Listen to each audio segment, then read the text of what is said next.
লেখিকা অনিন্দিতা দেবীর রন্ধনে বন্ধন। কাল থেকে আপনার আর কিচেনে আসার দরকার নেই। তেমন একটা তো ভালো রান্নাবান্না পারেন না, উল্টে দু একটা পদ বানাতে গিয়ে কিচেন নোংরা করে বসেন। ক্ষমার কাছে সেজন্য রোজ কথা শুনতে হয়। বয়স তো অনেক হলো, এখনও এত কিচেন আগলে রাখার শখ কেন? কথা কটা ছুড়ে দিয়ে বিরক্ত মুখে নিজের ঘরের দিকে পা বাড়ালো মনিকা, অতসীর একমাত্র বৌমা। ফ্যাল ফ্যাল করে সেদিকে তাকিয়ে রইলেন অতসী। দুই মেয়ের পর একমাত্র ছেলে হওয়ায় বেজায় খুশি হয়েছিলেন অতসীর শাশুড়ি বেণুবালা। সাবেকি দিনের আকরবি মোহর দিয়ে একমাত্র নাতির মুখ দেখেছিলেন।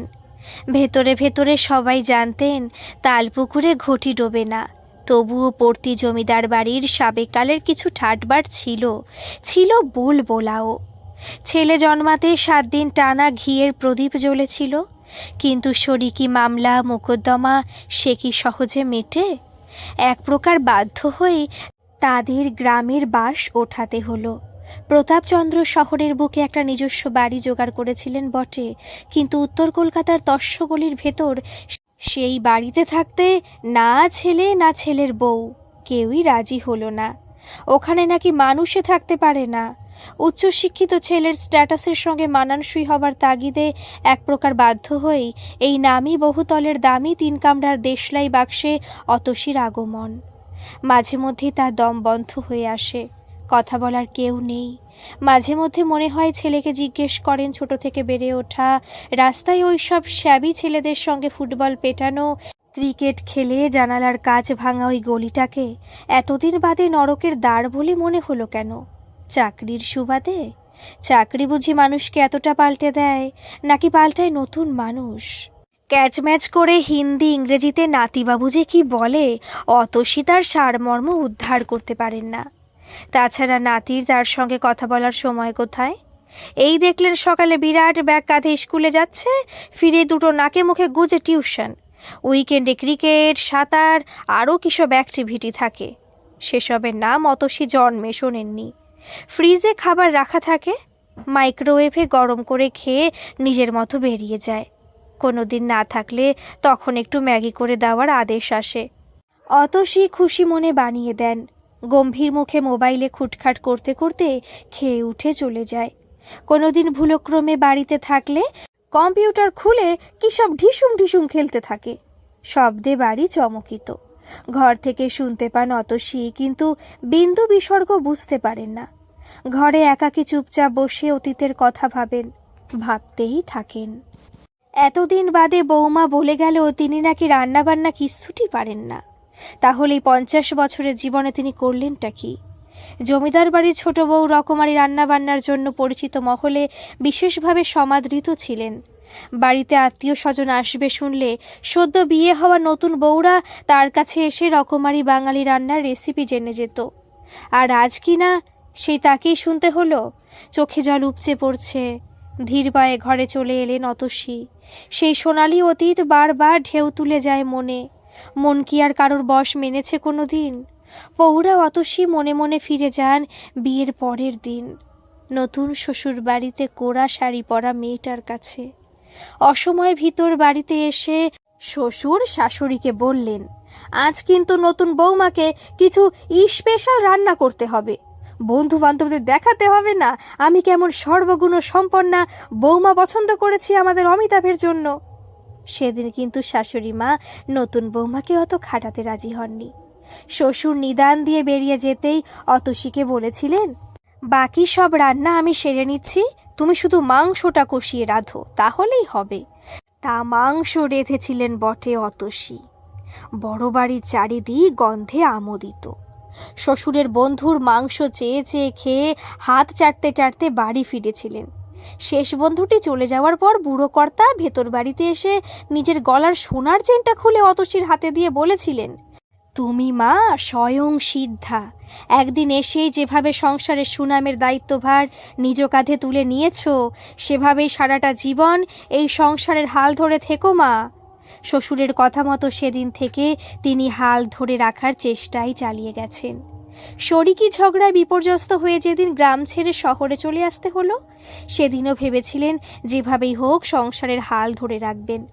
এতদিন রেখেও ছিলেন, কিন্তু ভাগ্যের বিড়ম্বনা, অতসীর গাল বেয়ে টপ টপ করে জল গড়িয়ে পড়ল।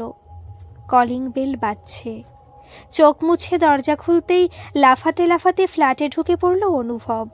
কোনো রকমে জুতোটা খুলে ফ্রিজে রাখা চাউমিন বার করে মাইক্রোতে গরম করতে বসিয়ে দিল। মাইক্রো থেকে চাউমিনটা বের করতে যাচ্ছিল, নিজেকে সামলাতে না পেরে অতসী বলে বসলেন, বাবু তুই বরং টেবিলে বস, আমি গিয়ে খাবারটা দিয়ে আসছি। কোনো উত্তর না দিয়ে চাউমিনের প্লেটটা বার করে সোজা নিজের ঘরে ঢুকে গেল অনুভব। বদ্ধ ঘরের ভিতর থেকে গুলির সাই সাই শব্দ ভেসে আসতে লাগলো। অতসী বুঝলেন অনুভব কম্পিউটার গেমস খেলতে বসে গেছে। পরক্ষণেই আবার কলিং বেলের শব্দ। অতসী ভালো করেই জানেন এই মুহূর্তে অনুভব খেলা ছেড়ে উঠবে না। বাধ্য হয়ে কোমরের ব্যথা নিয়েই তিনি আবার দরজা খুলতে উঠলেন।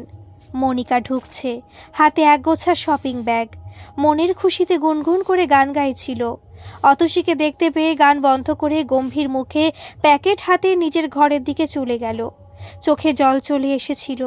কোনো ক্রমে জল মুছে নিজের ঘরে ঢুকে বাচ্চা মেয়ের মতো হাউ হাউ করে কেঁদে ফেললেন অতসী। একাকিত্বের জ্বালা কাটাতে একবার অতসী ভেবেছিলেন বই পড়বেন, কিন্তু ওদের আলমারিতে হাত দিতে ভয় হয়। একবার গেছিলেন মনিকার কাছে বই চাইতে, সে হেসে বলেছিল এগুলো সব শোকেসের শোভা বৃদ্ধির জন্য, নিজেদের বোদ্ধা প্রমাণের জন্য, রোজকার পড়বার জন্য নয়। যদি পড়ার এত ইচ্ছে তাহলে নিজে কিনে পড়ুন। কোনোভাবে দাগ লেগে পাতার সৌন্দর্য নষ্ট হলে দ্বিতীয়বার কিনতে পয়সা লাগবে, বুঝেছেন? এক একটা বইয়ের তো আর দাম কম নয়। অতসীর আদরের বাবু সামনে দাঁড়িয়েছিল। মায়ের পক্ষ নিয়ে কিছু বলতে পারেনি নাকি চায়নি, অতসীর জানা নেই সেটা। তার মনে হয়েছিল এটা কেবল তার অপমান নয়, তার গর্ভের অপমান। এত লোভ কেন তার এখনো ভেবে ভারী লজ্জা করছিল। লজ্জায় কিছু না বলেই ঘরে চলে এসেছিলেন। পুরনো বাড়ি থেকে নিয়ে আসা পুরনো দিনের একমাত্র সঙ্গী ট্রাঙ্কে রাখা জামাকাপড়ের নিচে কিছু নিজস্ব বইপত্র ছিল। আজকাল অবসরে তিনি ওগুলোকেই উল্টে পাল্টে দেখেন, কিন্তু কিছুতেই আর তেমন একটা পড়ে উঠতে পারেন না। পুরনো কথা স্মৃতিতে ভাসে, চোখ জোড়া বিদ্রোহ করে বসে।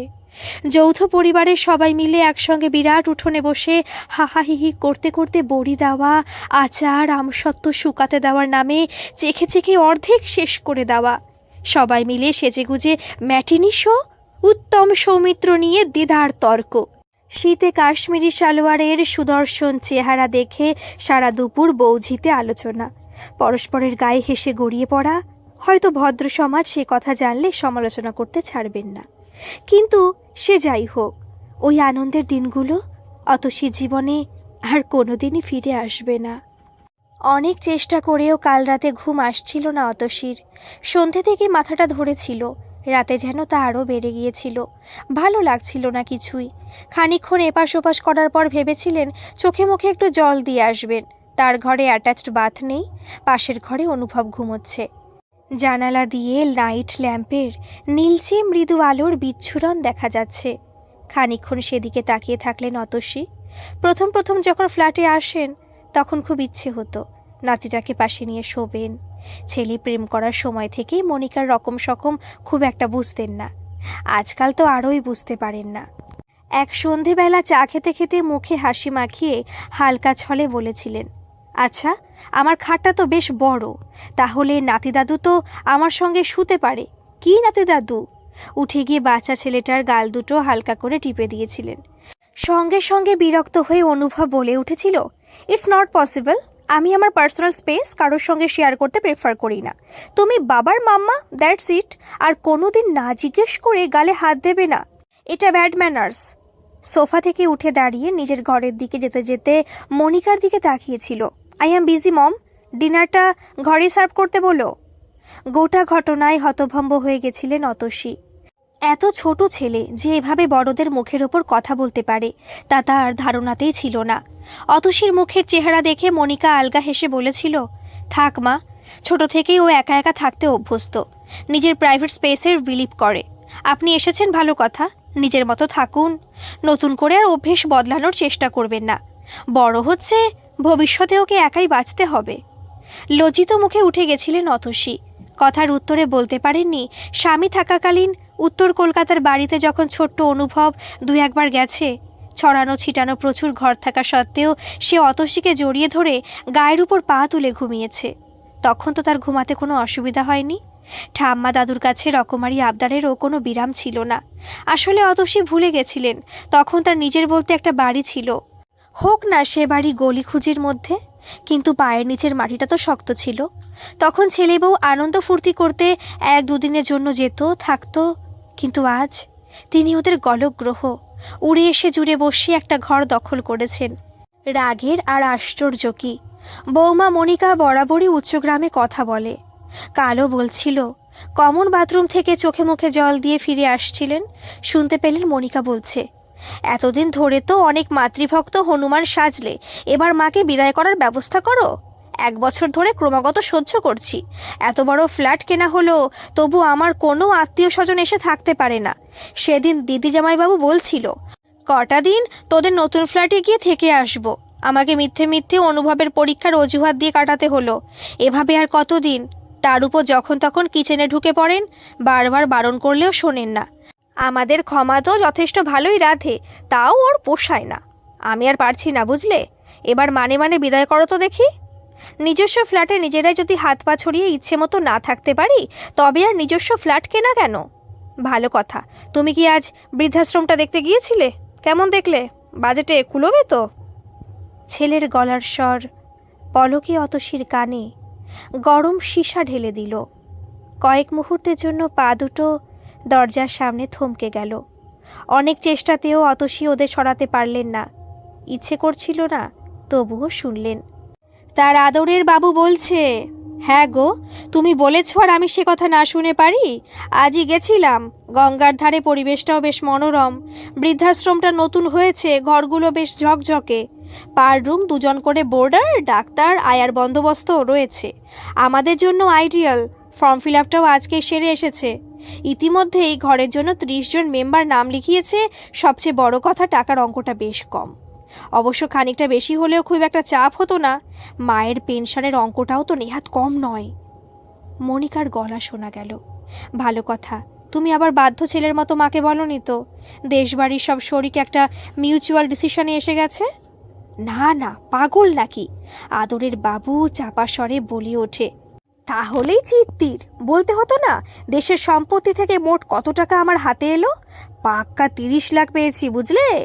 হাতে পেতেই সোজা আমাদের অনুভবের নামে এফডি করে দিয়েছি। ভবিষ্যতে ছেলে ডাক্তারি পড়ুক বা ইঞ্জিনিয়ারিং, আমাদের কোনো চিন্তা রইল না। মনিকা বলল, সত্যি এতদিনে তোমার মগজ খুলেছে। শোনো, মাকে বৃদ্ধাশ্রমে পাঠানোর আগে ওর কাছে থেকে গয়নাগুলো চেয়ে নিতে হবে, কি বলো? সাবেকি আমলে জমিদার বাড়ির ভারী ভারী গয়না, যেমন ডিজাইন তেমন মোটা। এখনকার ফকিকারি কাজ নয়, তখনকার শ্যাকরাদের কাজই অন্যরকম। আমার কিটি পার্টির বন্ধুরা দেখলে চমকে যাবে। মনিকার গলায় উদ্দীপনার সুর। আহ্লাদে গলে গিয়ে বাবু বলে উঠল, কালকে চেয়ে নিও, তোমারই তো সব। মা থুড়ি আপত্তি করবে? এই বয়সে তো আর গয়নাগাটি পরে সাজতে বসবে না। আর অত গয়না কাছে রেখে করবেই বা কি? মনে মনে অতসী বললেন, বাহ বাবু, বাহ, তুই একদম ঠিক কথা বলেছিস। এই তো একজন প্রকৃত ছেলের মতো কথা। সারা রাত আর চোখের পাতা এক হলো না। মনিকাকে কোনো রকম দোষ দিতে চান না অতসী, নিজের বাবুকেও নয়। সত্যি তো, বিয়ের পর থেকে মেয়েটা নিজের মতো করে একাকী সংসার যাপন করেছে। সেখানে হঠাৎ কোনো তৃতীয় ব্যক্তি উড়ে এসে জুড়ে বসলে যে কেউই বিরক্ত হবে। মনিকা তো আলাদা মানুষ নয়, তিনি বোঝেন সবটাই। আর ছেলেই বা কী করবে? একসময় সে প্রেম করেছে, এখন সংসার করছে, সন্তানের জন্ম দিয়েছে। অনুভবের প্রতি একটা দায়িত্ব রয়েছে, সেই দায়িত্ব পালন করা অবশ্য কর্তব্য। কিন্তু এটাও সমান সত্য, বিরাট এই পৃথিবীতে সবাই স্বাধীন। কাজেই অতসীরও নিশ্চয়ই নিজের জীবনের সিদ্ধান্ত নেওয়ার ক্ষমতা রয়েছে। এখনও তিনি হাতে পায়ে যথেষ্ট শক্ত। অর্থনৈতিকভাবেও ছেলের উপর বিন্দুমাত্র নির্ভরশীল নন। সমস্যা একটাই, এই বিপুল মহানগরীর কিছুই তেমন একটা চেনেন না অতসী। কিন্তু চেষ্টা করলে কি আর চিনে নিতে পারবেন না? নিশ্চয়ই পারবেন।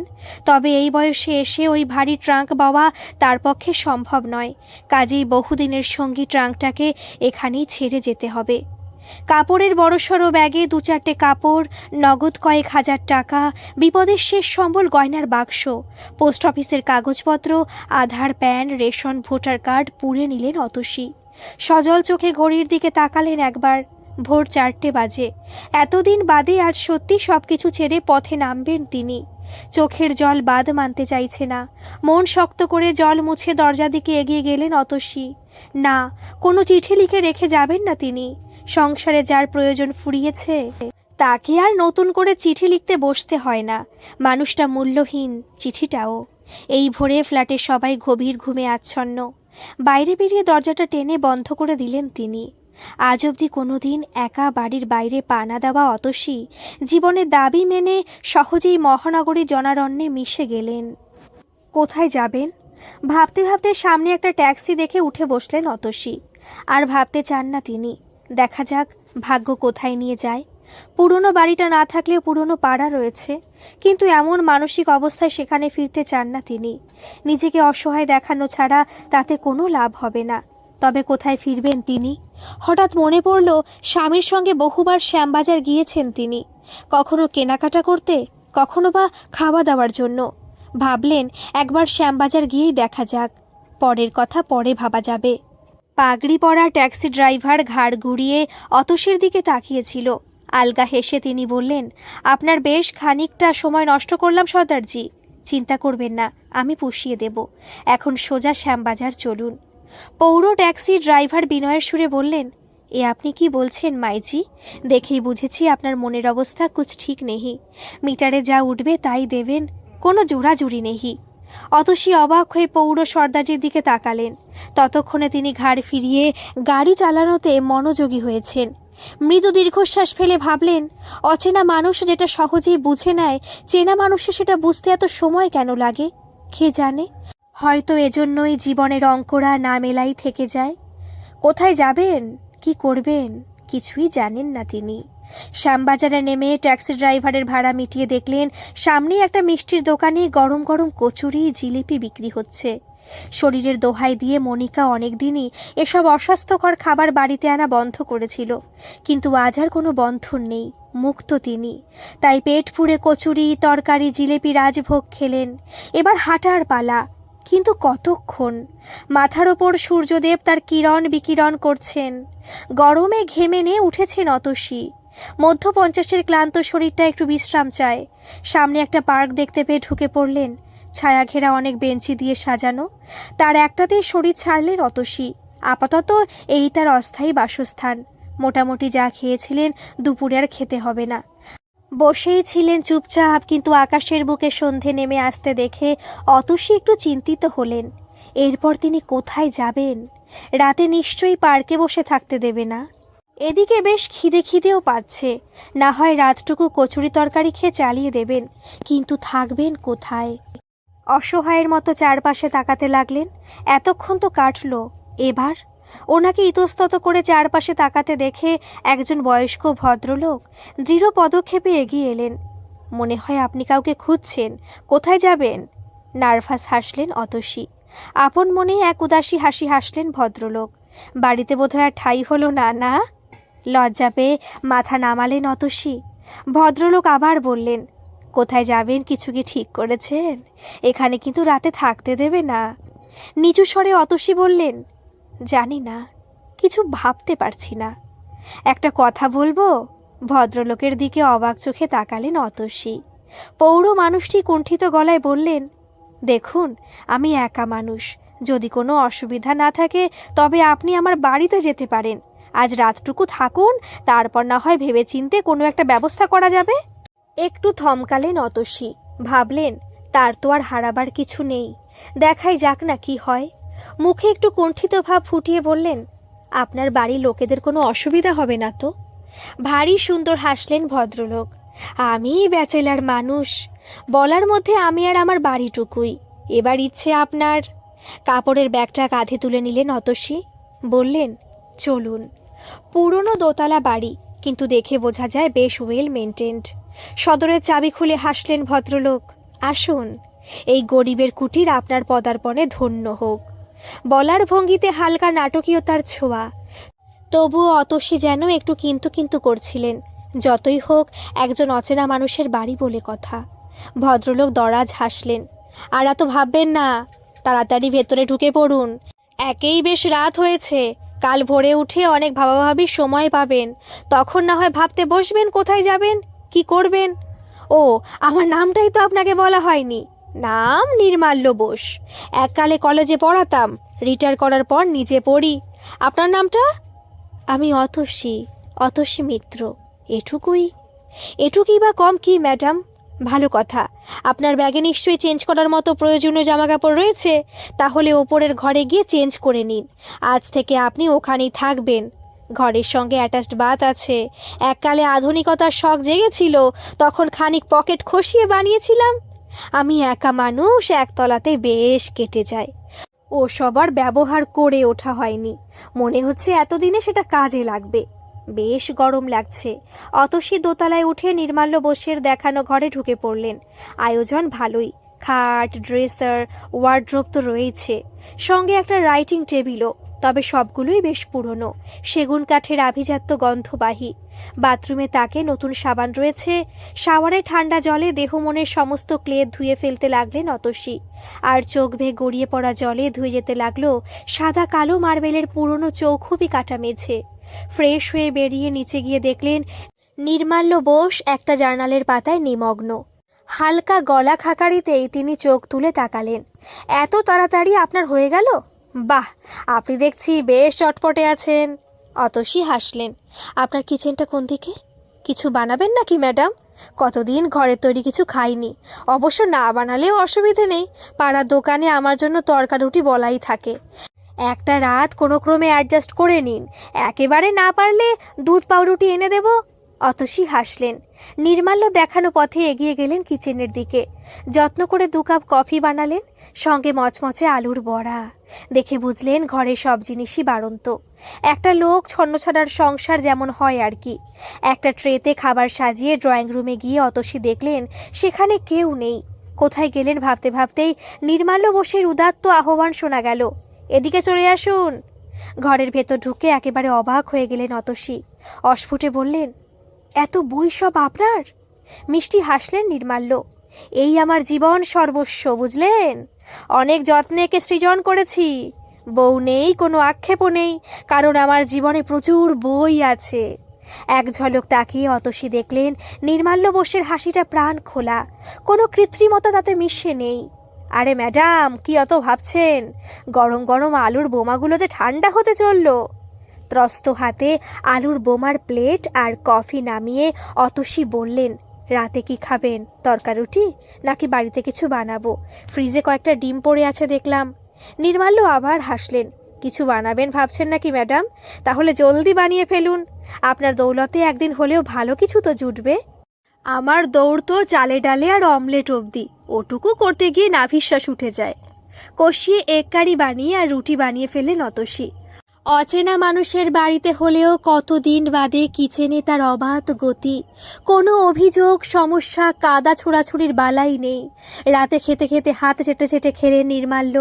হাসতে হাসতে বললেন, জানেন ম্যাডাম, আজ বুঝতে পারছি বিয়ে না করার কুফল কোথায়।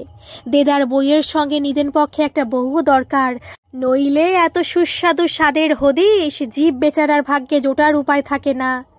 এদিকে বাবুর ফ্ল্যাটেও নাটক শুরু হয়েছে। প্রচণ্ড রেগে মনিকা বলছে, ওই বুড়ি কি কম বজ্জাত?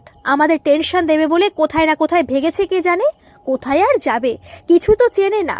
এখানেও তো এলো তোমারই হাত ধরে। বিরক্ত মুখে ট্রাঙ্কটা টেনে বার করলো মনিকা। মিনমিন করে বাবু বলল, এখন আবার এসব ঘাটছো কেন? দেখছো একে মাকে পাওয়া যাচ্ছে না, কিছু চেনে না টেনে না, কোথায় যে গেল কে জানে। তার মধ্যে তুমি আবার এসব শুরু করলে। সবার আগে পুলিশে একটা খবর দিতে হবে, বুঝেছো? ওরা ঠিক মাকে খুঁজে বের করতে পারবে। আরে দাঁড়াও না, এক্ষুনি এত উতলা হচ্ছ কেন? দেখতে হবে না নিজের ইচ্ছে গেছে নাকি অন্য কিছু? ট্রাঙ্কে নিশ্চয়ই হদিশ থাকবে। তোমার মা কি কম খলিফা? সকাল সকাল মানুষকে জ্বালিয়ে মারা। একবার ফিরুক, ওই বুড়ির একদিন কি আমার একদিন। চোখ ডলতে ডলতে বিরক্ত মুখে নিজের ঘর থেকে বেরিয়ে এলো অভিনব। সকাল সকাল ফালতু অশান্তি শুরু করেছো কেন? ঠিক করে বলো, আমি স্কুলে যাব না যাব না? যেতে হবে না শুনেই অভিনব নিজের ঘরের দিকে দৌড় দিয়েছে। 2 মিনিটের মধ্যে ঘর থেকে তীব্র বুম বুম আওয়াজ ভেসে আসতে লাগলো। ঠাকুমা যে না বলে হারিয়ে গেছেন তাতে কোনো হেলদোল আছে বলে মনে হলো না। মনিকা ততক্ষণে ট্রাঙ্ক হাতড়াতে শুরু করেছে। একে একে বেরোচ্ছে পুরনো বই, ভাঙা চশমা, বাবুর ছোটবেলার প্রিয় খেলনা, কয়েকটা ভাঙাচোরা, কয়েকটা একদম নতুন ছোট ছোট জামা কাপড়। মা এগুলো এত যত্নে গুছিয়ে রেখেছিল। মায়ের আদরের বাবু আজ ভারী অবাক হয়ে গেল। বিরক্ত মুখে একটা খেলনা স্কুটার ছুড়ে দিল মনিকা। একটা চাকা খুলে ছিটকে গেল ঘরের আরেক প্রান্তে। বুভুক্ষুর মতো বাবু স্কুটারটা হাতে তুলে নিল। এক মুহূর্তে ফিরে গেল ছোটবেলায়। লাল সিমেন্টের মেঝে মায়ের কোলের কাছে ঘেঁষে খেলনা স্কুটার চালাচ্ছে ছোট্ট বাবু, আর মা ভাতের দলা মেখে খাইয়ে দিচ্ছে। দিনগুলো কত তাড়াতাড়ি চলে গেল, এই অনুভূতিমালা বোঝার ক্ষমতা মনিকার নেই। হঠাৎ চিৎকার করে উঠল মনিকা, পুলিশে খবর দেওয়ার কোনোই দরকার নেই। তোমার মা অতি ধূর্ত মহিলা, স্বেচ্ছায় এখান থেকে চলে গেছেন। ওর যাবতীয় ডকুমেন্টস, পেনশনের কাগজপত্র, পোস্ট অফিসের পাসবই, চন্দন কাঠের গয়নার বাক্স কোনো কিছুই এই ট্রাঙ্কের মধ্যে নেই। ভেবেচিন্তে সব সঙ্গে করে নিয়ে গেছেন। নাও এবার ওই মায়ের ধেড়ে খোকা সেজে খেলনা স্কুটার ধরে সেন্টিমেন্ট আঁকড়ে বসে থাকো আর কি। ইতিমধ্যে প্রায় 1 মাস কেটে গেছে। নির্মাল্য বোসের একলার সংসারে বেশ অ্যাডজাস্ট করে নিয়েছেন অতসী মিত্র। রান্নাঘরের দায়িত্বে এখন অতসী মিত্র, আর যোগান দেওয়ার দায়িত্বে পাঁচুর মা।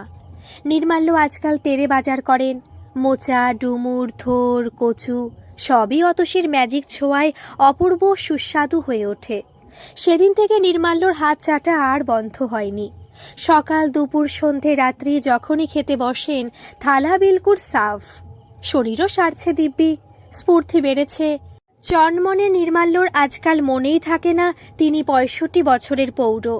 মোটের ওপর অতসীও ভালোই আছেন। একটা নিজের রান্নাঘর আর অবাধ স্বাধীনতা, এটুকুই তো চেয়েছিলেন তিনি। ছেলে একবারও খোঁজ করেনি বলে একটু যে অভিমান হয়নি এমনটা নয়, কিন্তু মুক্তির স্বাদ পাওয়ার জন্য তাকে তিনি ক্ষমা করে দিয়েছেন। একবার ভেবেছিলেন মেয়েদের খবর দেবেন, তারপর ভাবলেন কোনো প্রয়োজন নেই, সবাই নিজের সংসারে সুখী। কেউ কি এতদিনে একবারও মায়ের খোঁজ করেছে? যে হারিয়ে যেতে চায় তাকে সবাই হারিয়ে যেতেই দেয়। আর যাই হোক, এখানে তাকে কেউ প্রতি পদক্ষেপে অপমান করে না, বুঝিয়ে দেয় না এখানে অবাঞ্ছিত। বুঝ দিয়ে নিজেকে দিব্যি মানিয়ে নিয়েছেন অতসী। আপাতত এটাই তার অস্থায়ী ঠিকানা। প্রতি সন্ধেবেলা হয় পকোড়া, নয় আলুর বড়া, কোনোদিন চিড়ে ভাজা, ভেজিটেবল চপ, মাংসের চপ, অথবা ভেটকির ফিলে দিয়ে ফিশ ফ্রাই বানিয়ে বইঘরে সার্ভ করে আসেন অতসী।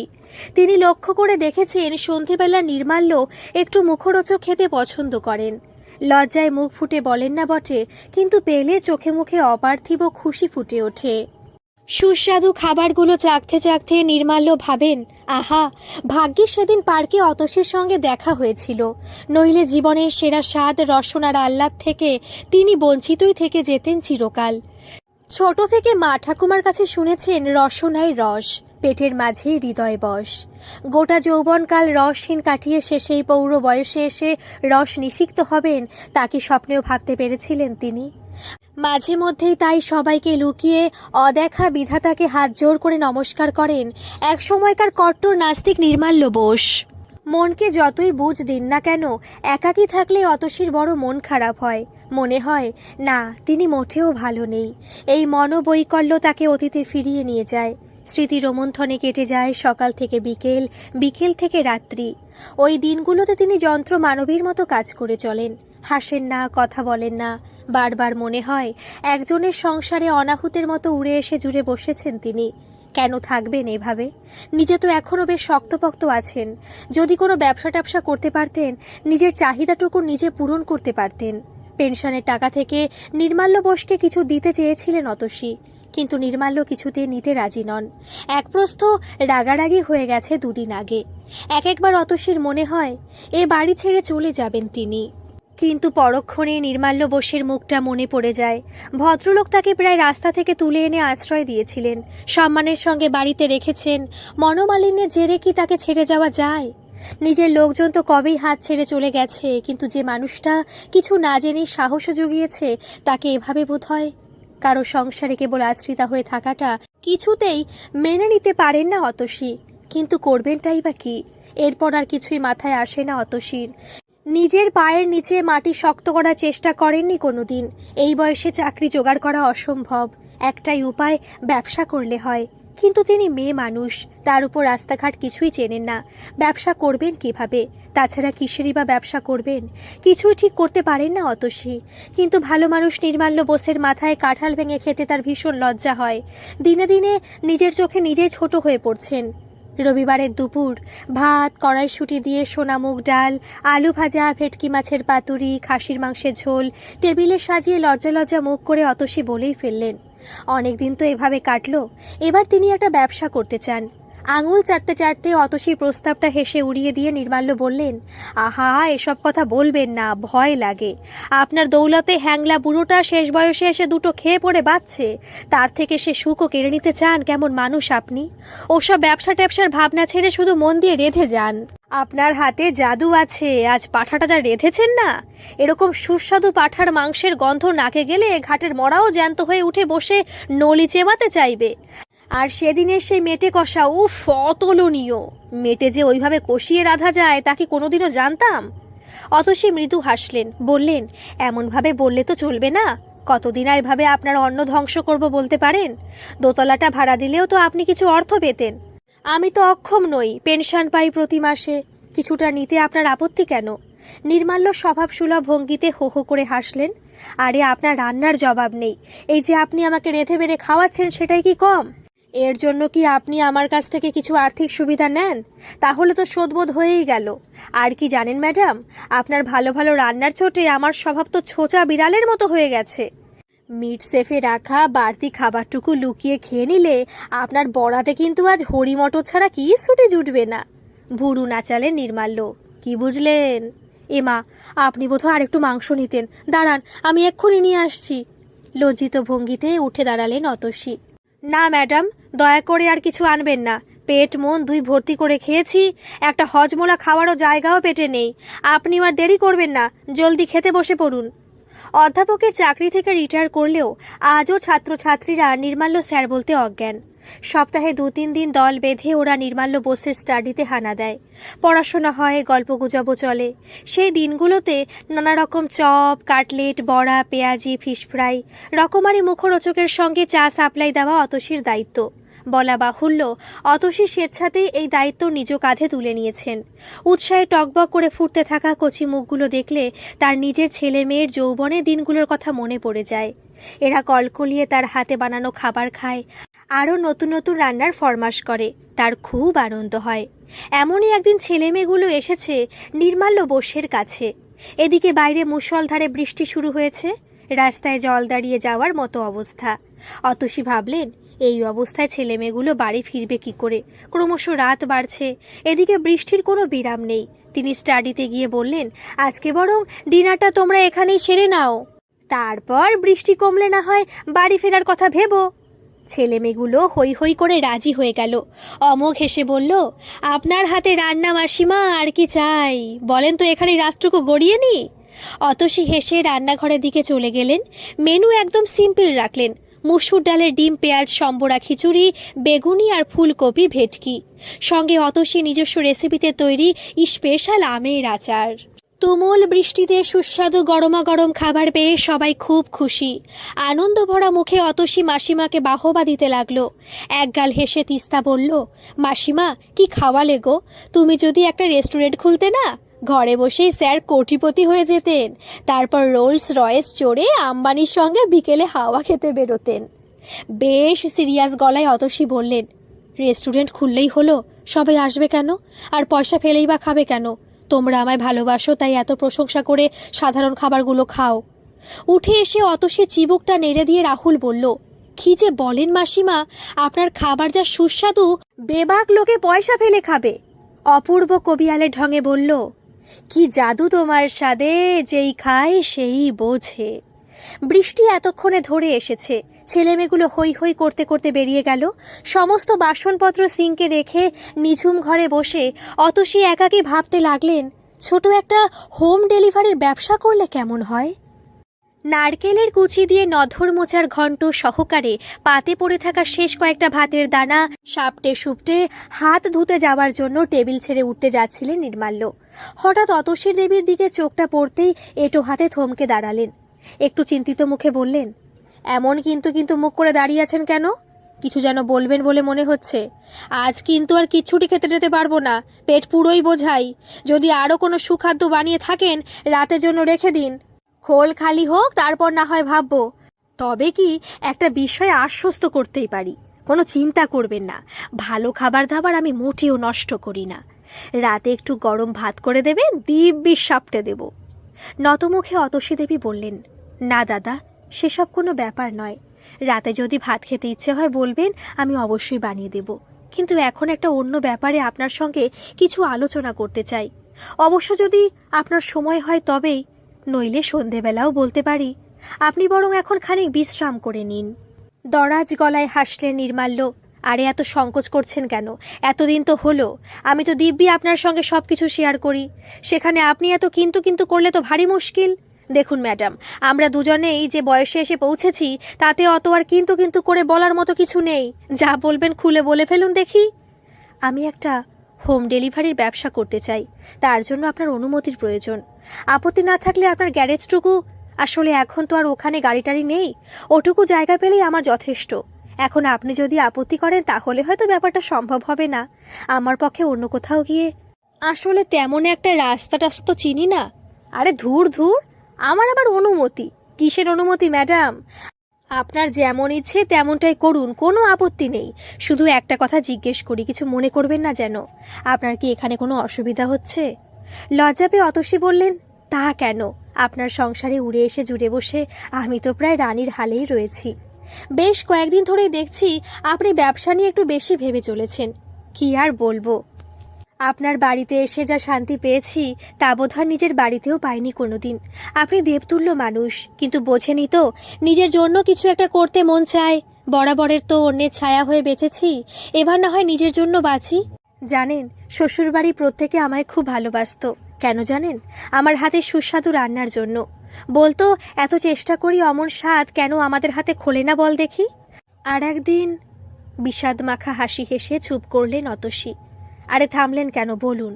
জানেন তো, মনের কথা কারোর সঙ্গে শেয়ার করলে মনের ভার খানিক লাঘব হয়। ঠোঁটের ডগায় অদ্ভুত এক হাসি ঝুলিয়ে অতসী বললেন, হঠাৎ একদিন বাবুর বউ বলল, ওসব গুচ্ছের থোড় কচু মোচা ডুমুর দিয়ে নাকি ছাইপাশ রান্না হয়, মানুষে নয়, ওসব গরু ছাগলে খায়। তাই ওদের সাজানো কিচেনে আমার আর না ঢোকাই ভালো। বলতে বলতে ঝরঝরিয়ে কেঁদে ফেললেন অতসী। অতসী দেবীকে ফুলে ফুলে কাঁদতে দেখে বিব্রত হয়ে পড়লেন পৌর নির্মাল্যবাবু। এগিয়ে গিয়ে আলতো করে হাতটা অতসীর মাথায় ছুঁয়ে বললেন, ওসব পুরনো কথা ভুলে যান দেখি, চলুন আবার একবার নতুন করে শুরু করা যাক। আপনার প্রতি আমার ভরসা আছে, আপনি ঠিক পারবেন। গ্যারেজের পুরোটাই তো ফাঁকা পড়ে রয়েছে, গাড়ির বদলে ওখান থেকে না হয় শুরু হোক আমাদের রন্ধনে বন্ধনের শুভযাত্রা। আজ থেকে আমি আপনার বাজার সরকার। বাজার থেকে শুরু করে হিসাব রাখা পর্যন্ত সমস্ত দায়িত্ব আমার। কিন্তু একটা সমস্যা তো, তাতে সমাধান হবে না ম্যাডাম। সমস্যা? আপনি নিজে দায়িত্ব নেবেন বলছেন, এও আমার পরম সৌভাগ্য। এরপর আবার সমস্যা আসবে কোত্থেকে?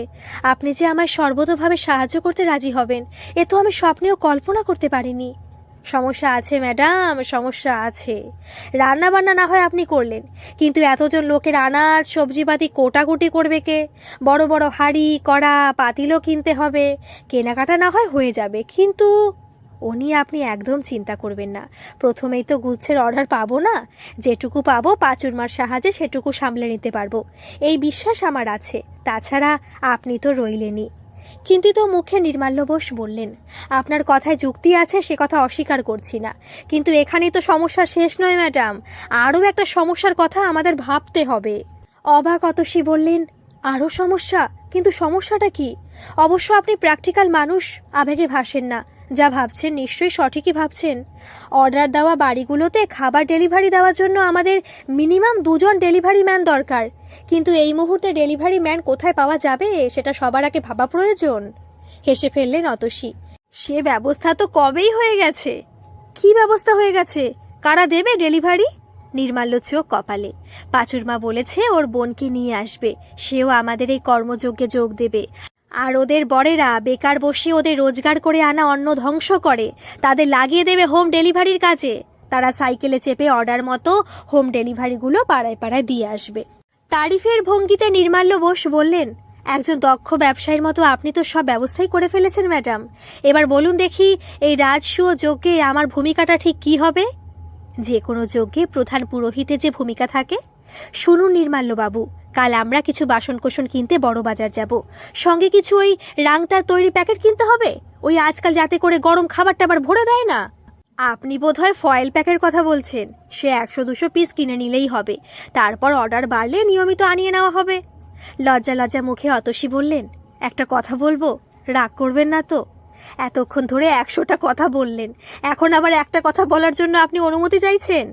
বাচ্চা মেয়ের মতো ফিচেল হেসে অতসী বললেন, নামটা কিন্তু আপনি জব্বর ভেবেছেন, রন্ধনে বন্ধন। পরের দিন সকাল সকাল বেরিয়ে পড়লেন অতসী মিত্র আর নির্মাল্য বোস। গন্তব্য বড় বাজার। দেখে শুনে বাছাই করে খুন্তি, হাতা, কয়েকটা বড় হাঁড়ি, কড়াই, পাতিল কিনে ফেললেন অতসী দেবী। সঙ্গে দরকারি কিছু টুকটাক বাসনপত্র। নির্মাল্য বোস পয়সা দিতে গেছিলেন, অতসী মিত্র মুচকি হেসে বললেন, আপাতত যা আমার কাছে হয়ে যাবে, বেশি কিছু লাগলে আপনি তো রয়েছেন। কিন্তু নির্মাল্য বোসকে দমানো কি এতই সোজা? কোন ফাঁকে টুক করে উধাও হয়ে গেছেন? হাঁড়ি কড়াই নিয়ে হতভম্ব অতসী তো ভেবে একসা, গেলেন কোথায় নির্মাল্য? ভয়ে ভয়ে যখন চারপাশে নির্মাল্যকে খুঁজছেন, তখন পেছন থেকে ফয়েল প্যাক হাতে যুদ্ধ জয়ের ভঙ্গিমায় নির্মাল্যর প্রবেশ। অতসীকে ইতস্তত চাইতে দেখে একগাল হেসে বললেন, দেখলেন তো কেমন এগুলো ভুলে যাচ্ছিলেন? এগুলো ছাড়া আপনার দুয়ারে আগত রসিক খাদ্য সন্ধানীদের রন্ধনে বন্ধন করবেন কিভাবে? অতসী আর কি করেন, পৌর নির্মাল্য বোসের কাণ্ড দেখে বুড়ো বয়সে এক গাদা লোকের মাঝখানে দাঁড়িয়ে ছোট বাচ্চাদের মতো দাঁত বার করে হেসে ফেললেন। রন্ধনে বন্ধনের প্রস্তুতি জোর কদমে শুরু হয়ে গেল। গ্যারেজখানা পরিষ্কার করে গ্যাসের কানেকশন লাগিয়ে জমিয়ে কাজ শুরু হয়ে গেল। নিজে এসে পাঁচু বড় একটা রংচঙে সাইনবোর্ড লাগিয়ে দিয়ে গেল। অতসীর চোখে মুখে ফুটে উঠেছে এক অদ্ভুত জেল্লা, তা যেন জেদের আগুনের মতোই ঝলমলে। নির্মাল্য অবাক হয়ে চেয়ে চেয়ে দেখেন, পড়ানোর সূত্রে এই আগুন তার বহুদিনের চেনা। সুদীর্ঘ শিক্ষক জীবনে খুব কম ছাত্রছাত্রীদের চোখে মুখে এই আগুনের ঝলকানি দেখেছেন নির্মাল্য। কেউ যতই চেষ্টা করুক এদের সফল হওয়া আটকানো সম্ভব নয়। তার মন বলছে অতসী সফল হবেনি। যেদিন প্রথম অর্ডারটা পেলেন সেদিন অতসীর চোখে মুখে এক অদ্ভুত আলো জ্বলে উঠেছিল। এই পাড়ার নীতিশবাবুর সন্তান নেই, ওর স্ত্রীর শরীর খুবই খারাপ, দুপুরে উঠে রান্না করার মতো ক্ষমতা নেই। অধ্যাপক নির্মাল্য বোসের বাড়িতে যে নতুন হোম ডেলিভারি চালু হয়েছে তা উনি বাজারে যেতে আসতে লক্ষ্য করেছিলেন। মোবাইলে নম্বরটা লিখেও রেখেছিলেন। বলা তো যায় না বুড়ো বুড়ির সংসারে কখন কোন কাজে লেগে যায়। অসুস্থ স্ত্রীর অবস্থা দেখে 7-5 ভেবে ফোনটা করেই ফেললেন। দুপুরবেলা এলো টিফিন কৌটো ভর্তি সুস্বাদু খাবার, স্বাদ গন্ধে অতুলনীয়, যেন একদম ঘরে তৈরি খাবার। অসুস্থ স্ত্রীও বেশ তড়িবধ করে বাটি চেটে খেলেন। বললেন, যাক একটা সমস্যা দূর হলো, এখন কদিন এদের থেকে খাবার নিলেই তো হয়, সুস্থ হলে না হয় আমি আবার খুন্তি ধরব। নীতিশবাবু হাসলেন, তবে তাই হোক। বেশ কয়েকদিন ধরে ওরা স্বামী স্ত্রী দুপুরে রাতে অতসী মিত্রের হোম ডেলিভারির খাবার খেতে লাগলেন। ছোলা নারকেল দেওয়া মোচার ঘন্টের ঘরোয়া স্বাদে মুগ্ধ নীতিশবাবু একটু কিন্তু কিন্তু করে স্ত্রীকে বলেই ফেললেন, এখন থেকে তোমার আর অসুস্থ শরীরে রান্নাবান্না ধকল নেওয়ার দরকার নেই। আমি বরং নির্মাল্যবাবুকে ফোন করে মাসকাবারি লাঞ্চ ডিনারের হোম ডেলিভারির অর্ডারটা দিয়ে দিচ্ছি। তোমারও শরীরও সারবে, স্বাদেও কোনো আপোষ করতে হবে না। এদিকে নির্মাল্যবাবুর স্টুডেন্ট কুল অতসী মাসিমার রন্ধনে বন্ধন নিয়ে ভীষণ এক্সাইটেড। এই বয়সেও খুন্তি হাতে মাসিমার ক্যারিশমাটিক অ্যাপ্রোচ দেখে অমিত বাকিদের একটু ঠুকেই বলল, কিরে তোরা সব একটু মাসিমাকে দেখে শেখ, এই বয়সেও কতখানি জীবনী শক্তি। আর তোরা তো জীবনে কখনো রান্নাঘরেই ঢুকলি না, একটু যদি ঢুকতিস তাহলে আমরাও একটু ভালো মন্দ খেতে পেতাম আর কি। সাজানো খুন্তির গোছা থেকে একটা খুন্তি তুলে রঞ্জনা সপাটে পিঠে মেরে বলল, মাসিমার হাতে এত এত সাটাচ্ছিস তবু তোর নোলা মেটে না। এতই যখন শখ কয়েকদিন কোমর বেঁধে রান্নাঘরে মাসিমাকে সাহায্য করে দেখা, তবে বুঝবো কত ধক। তা নয় শুধু গিলবে আর অন্যকে জ্ঞান বিতরণ করবে, হতচ্ছাড়ার দল কোথাকার। আহা, অমন করে কেউ বলে? ততক্ষণে হলুদ বাটা হাত মুছতে মুছতে অতসী এসে দাঁড়িয়েছেন। এই ছেলেমেয়েগুলো তার বড্ড পছন্দের। এদের জন্যই তো তিনি এই বয়সে এসেও নতুন করে বাঁচতে শিখছেন। এদের অফুরন্ত জীবনী শক্তি শরীরে মেখে তিনি উজ্জীবিত হয়ে উঠছেন প্রতিনিয়ত। এগুলোর যত বাজে কথা। শোনো মাসিমা, শুধু এভাবে কাজ হবে না। ঘরে বসে থেকে কটাই বা অর্ডার পাবে তুমি? তোমার রান্না যথাযথ বিজ্ঞাপন করতে হবে, বুঝলে? বলল অভি। অসিত হাসল। এটা ভালো বলেছিস। পরক্ষণে চিন্তিত মুখে বলল, কিন্তু মাসিমা, বিজ্ঞাপন দেবেন কিভাবে? একটা জব্বর প্ল্যাটফর্ম তো দরকার। আরে আমাদের সর্বঝামেলার মুশকিল আসান সোশ্যাল মিডিয়া আছে না? রঞ্জনার খোঁচা খেয়ে চুপ করে যাওয়া অমিত এতক্ষণে মুখ খুলেছে। তারপর আর কি, বাদল ছড়া এক মন খারাপিয়া দুপুরে গলদা চিংড়ির মালাইকারি, নধর ইলিশ ভাপা, সর্ষে ইলিশ, তেল ভরা কাতলা পেটির কালিয়া, চিতল মুইঠা, আলু দেওয়া কচি পাঠার গা মাখা মাখা ঝোল, রেওয়াজি খাসির মাংস, মাছের মাথা দিয়ে সোনা মুগের ডাল, এঁচড় চিংড়ি, দই কিচেন, চিংড়ি চিকেন বাটা, রুই পোস্ত, ইলিশের লেজের ভর্তা, ভাঙাচোরা শুক্তো, চিংড়ি ভর্তা, মাংসের পোলাওরা সুদৃশ্য ছবি হয়ে রন্ধনে বন্ধন পেজের ওয়ালে ঝলমলিয়ে উঠল। নিরামিষ রান্নাগুলো বেজায় রেগে ছটফটিয়ে বলল, ও মা, আমরা বুঝি ফেলনার দলে? আমাদের ছবি কই? কাজের দুধ, শুক্তো, সবজি দেওয়া সোনামুগের ঘন ডাল, আলু পোস্ত, ঝিঙে পোস্ত, পোস্তর বড়া, সর্ষে শাকের ঘন্ট, মোচা নারকেল, এঁচড়ের ডালনা, পুঁই শাক আর নানান সবজি দিয়ে লাবড়া, রকমারি খিচুড়ি, নানা স্বাদের ভর্তা, বাটি চচ্চড়ি, ডুমুর, থোড়েদেরও খানিকটা জায়গা ছাড়তে হলো। 2 বছরের মধ্যে রন্ধনে বন্ধন সবাইকে ভালোবাসার বন্ধনে আবদ্ধ করে ফেলল। নির্মাল্যবাবুর বাড়ির একতলা জুড়ে হৈ হৈ করে চালু হলো রন্ধনে বন্ধন নামে নতুন বাঙালি রেস্টুরেন্ট। নির্মাল্য বোসের ছাত্রছাত্রীরা দায়িত্ব নিয়ে ইন্টেরিয়ার সাজালো। কাঁসার থালা বাটি গ্লাস পড়ল টেবিলে টেবিলে। ছোট্ট অথচ মনোমুগ্ধকর বিন্যাসে সবার নজর কেড়ে নিল রন্ধনে বন্ধন।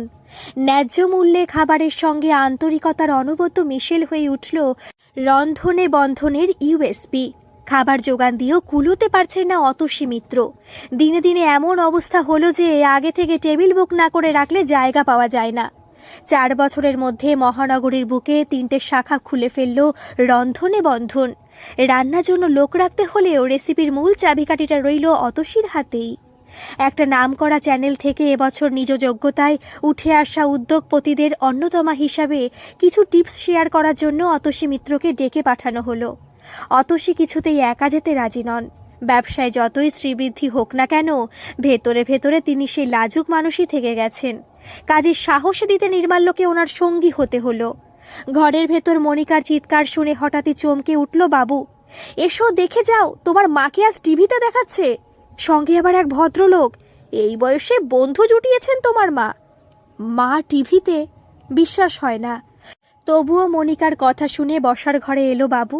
মুগ্ধ হয়ে দেখতে লাগলো তার মা লজ্জায় দুমড়ে থাকা অতসী মিত্র কোথায় যেন হারিয়ে গেছেন। বদলে চেয়ারে যিনি বসে আছেন তিনি আত্মবিশ্বাসী রিজু। কোন জাদুকাঠির ছোঁয়ায় ঘটল এমন পরিবর্তন? এর পিছনে কি ওই সুপুরুষ পৌর ভদ্রলোকের হাত রয়েছে? ঘরে ঢুকে টিভির দিকে খানিক ভুরু কুচকে তাকালো অভিনব। ঘুরে দাঁড়িয়ে মনিকাকে উদ্দেশ্য করে বলল, মাম্মি, ঠাম্মা টিভিতে কি করছে? মনিকা কোনো উত্তর দিল না। চোখ দুটো মেলে রাখলো টিভির পর্দায়। সঞ্চালিকা হাসি মুখে প্রশ্ন করলেন, চালু হওয়ার কয়েক বছরের মধ্যেই রন্ধনে বন্ধন ভোজন রসিক বাঙালির অন্যতম প্রিয় রেস্টুরেন্টের স্থান দখল করেছে। আপনার হাতে জাদু ছাড়া এই সাফল্যের নেপথ্য শিল্পী কে? মৃদু হাসলেন অতসী। এই যে দেখছেন, আজও আমাকে সাহস জোগাতে নিজের সব কাজ ফেলে এসেছেন আমার বৃদ্ধ বয়সের সঙ্গী অধ্যাপক নির্মাল্য বোস। উনি পাশে না থাকলে, ভেঙে পড়া অন্তরের সাহস না জোগালে এত তাড়াতাড়ি এই সাফল্য অর্জন করা আমার পক্ষে কখনোই সম্ভবপর হতো না। উনি আমার জীবনের ধ্রুবতারা, দ্য পোল স্টার। স্টুডিওর সমস্ত আলো তখন পৌর নির্মাল্যর উপর। হালকা অস্বস্তি ছুঁয়ে গেলেও পৌর মানুষটির মুখ অচেনা আলোয় উদ্ভাসিত। সেই মুহূর্তে অভিনব চেঁচিয়ে উঠল, ঠাম্মা বুঝি আবার বিয়ে করেছে? ইনি কি আমার নতুন দাদু? কণ্ঠস্বর অস্বাভাবিক ভারী কি করে মনিকা বলে উঠল, অনুভব, এখন তুমি ঘরে যাও, এসব নিয়ে কথা বলার সময় এখন নয়।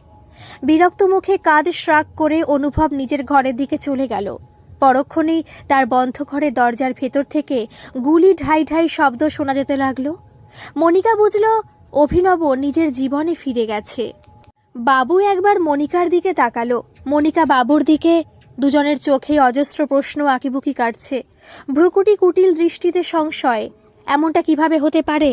এমনটা হওয়াও কি সম্ভব? বাবুর ভেতরে অদ্ভুত এক টানাপোড়েন চলছিল। কে জানতো এক জীবনে তাকে এত জটিলতার সম্মুখীন হতে হবে? তার নিজের মা কিনা শেষ পর্যন্ত আর একজন বয়স্ক মানুষের সঙ্গে। কি সম্পর্ক এই দুই মানুষের মধ্যে?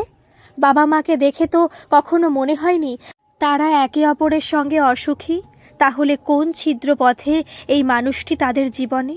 শেষ পর্যন্ত মনিকায় নীরবতা ভঙ্গ করল।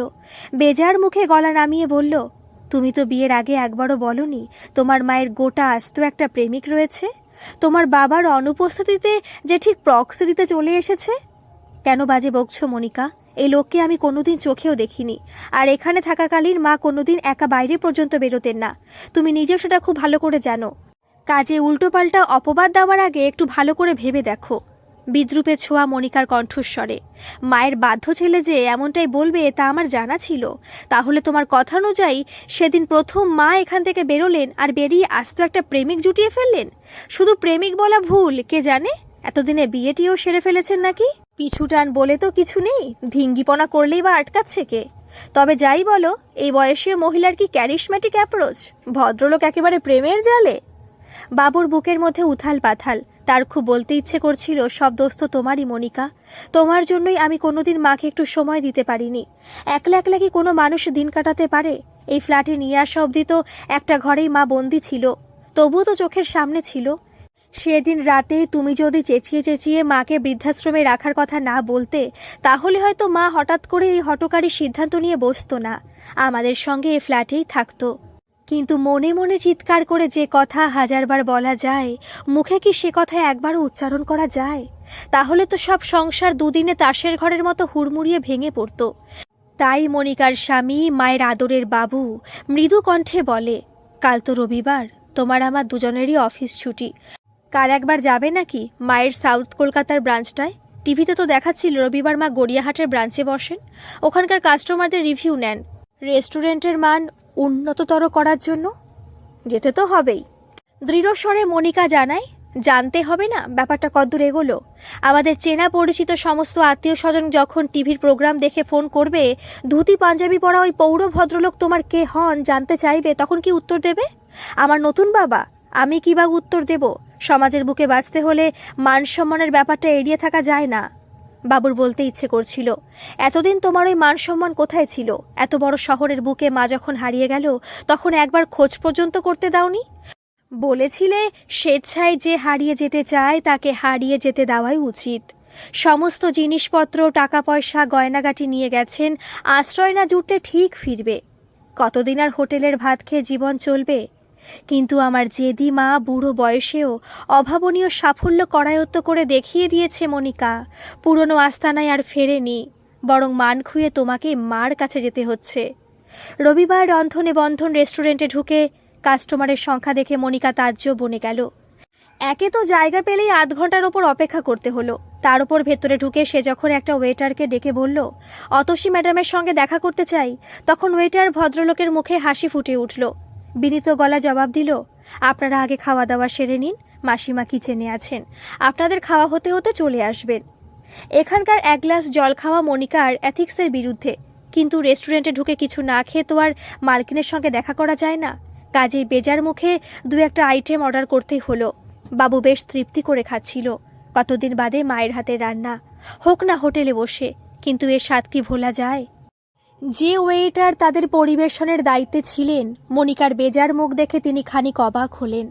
এখানে যারা খেতে আসেন, খাওয়া শেষে অধিকাংশের মুখে এক অদ্ভুত তৃপ্তি ফুটে ওঠে। তবে কি এই ভদ্রমহিলার তাদের খাবার পছন্দ হয়নি? কিন্তু সেটা কিভাবে সম্ভব? মাসিমার প্রতিটি রেসিপি তো অনবদ্য।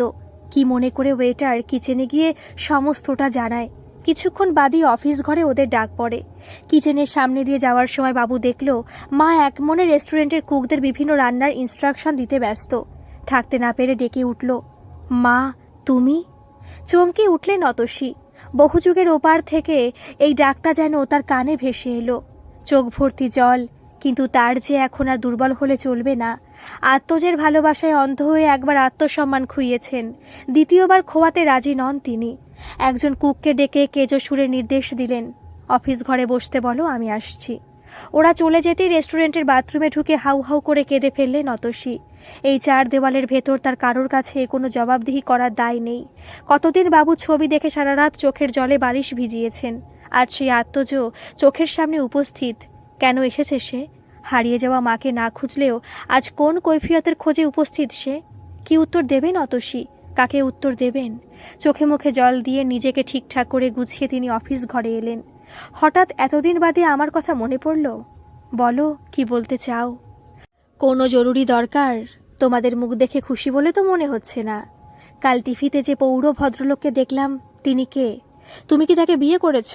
দরজার দিকে তাকিয়ে অতসী দেখলেন সুইং ডোর ঠেলে নির্মাল্য বোস ভেতরে ঢুকছেন। দুজন অচেনা আগন্তুককে অফিস ঘরে দেখে নির্মাল্য বেরিয়ে যাচ্ছিলেন। অতসী এগিয়ে এসে ওর হাতটা ধরলেন। Meet my husband Nirmalya Basu. নির্মাল্যর দিকে পূর্ণ দৃষ্টিতে তাকিয়ে বললেন, এই আমার ছেলে বাবু। আমার সঙ্গে তোমার সম্পর্কটা আসলে কি সে বিষয়ে নিজ পরিবারকে সঙ্গে নিয়ে সরজমিনে তদন্ত করতে এসেছে। এই নির্লজ্জতা সহ্য করতে না পেরে মনিকা চেঁচিয়ে উঠল, আমাদের মান সম্মানের আর কিছু বাকি রেখেছেন কি উনি, যে তুমি এখনো দাঁড়িয়ে তামাশা দেখছো? অনেক নাটক তো দেখলে, আরও কিছু দেখার বাকি আছে কি? চলো বাড়ি চলো। বাবু, অতসীর আদরের বাবু, শুধু একবার ক্লান্ত চোখ দুটো মেলে তাকালো অতসীর দিকে। তুমি কিভাবে এমনটা করতে পারলে মা? শেষ পর্যন্ত বাবার জায়গায় অন্য কাউকে বসালে। পরক্ষণেই মাথা নামিয়ে আস্তে আস্তে মনিকার পিছন পিছন বেরিয়ে গেল। ওরা চোখের আড়ালে যেতে নির্মাল্যর অস্তিত্ব ভুলে অফিস ঘরে চেয়ারে বসেই সেদিনের মতো ফুলে ফুলে কাঁদতে লাগলেন অতসী।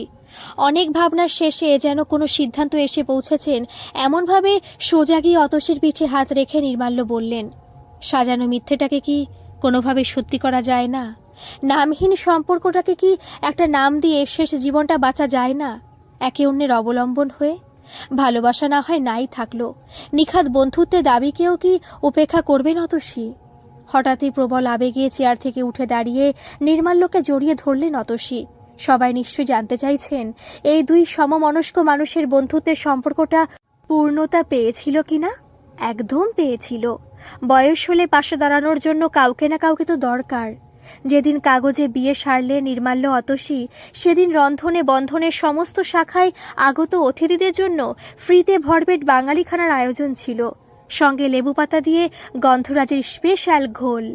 তিস্তা, রঞ্জন, অসিত, অমিত, রঞ্জনা সবাই এই বিয়েতে জমজমাট আনন্দ করেছিল। ওদের জন্য তো রন্ধনে বন্ধন রেস্টুরেন্টের যে কোনো শাখায় লাইফ টাইম ফ্রি পাসের বন্দোবস্ত করেছেন অতসী। আপনার পাস নেই বলে মন খারাপ করছেন বুঝি? আরে তাতে কি হয়েছে, চলুন না একবার সবাই মিলে ঘুরে আসি নির্মাল্য অতসীর সাধের রেস্তোরাঁ রন্ধনে বন্ধন থেকে। বলা তো যায় না, রেস্তোরাঁর আলো আধারিতে বসে অতসীর হাতে স্পেশাল রেসিপির স্বাদ নিতে নিতে কোনো একজন আপনাকে প্রেমের বন্ধনে বেঁধে ফেলতেও তো পারে। গল্পটি যদি ভালো লাগে প্লিজ একটা সাবস্ক্রাইব করে দেবেন, আর গল্পটি কেমন লাগলো একটা কমেন্ট করে জানাবেন। ধন্যবাদ।